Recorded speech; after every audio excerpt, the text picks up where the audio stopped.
So let's continue on with a discussion of tempo in the Holst E-flat suite. The issue of tempo in the second movement is much more straightforward than it is in the first movement.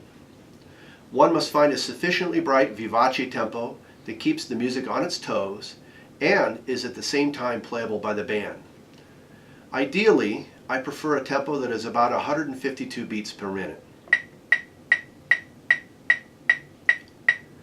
This gives the music the bounce it needs while not being so fast as to lose clarity in the 16th note passages. And this tempo seems to work equally well at the listesso tempo beginning at letter C and again at letter F.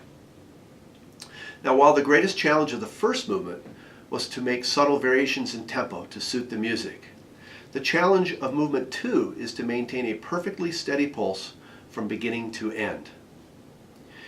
Difficulty occurs with the players who have long stretches of articulated eighth notes becoming fatigued and needing to breathe, and also at the seams in the music, in other words, where the orchestration changes.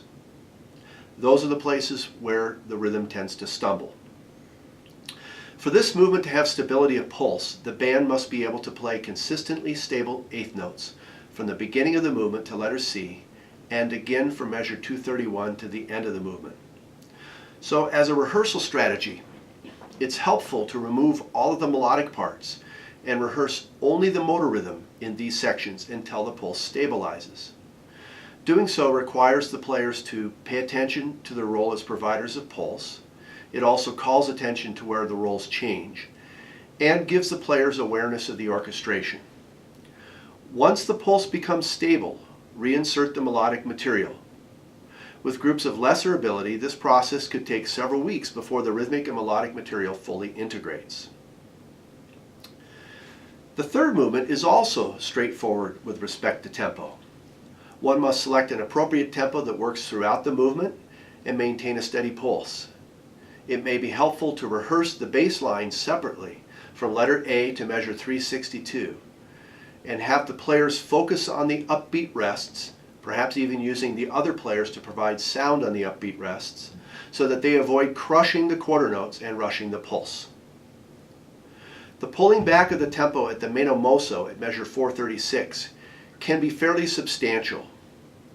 I prefer a steady, slower tempo be established at the meno mosso without a ritardando.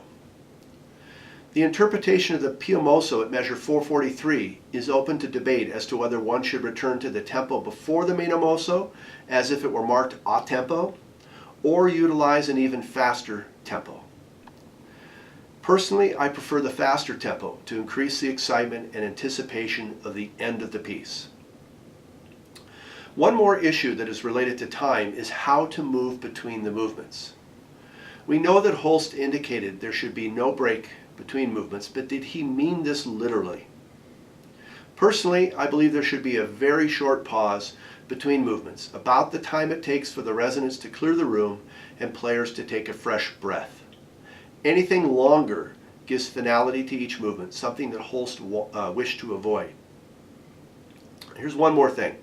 It's important to rehearse from one movement to the next so that the players become accustomed to the duration of this short pause before performing the music.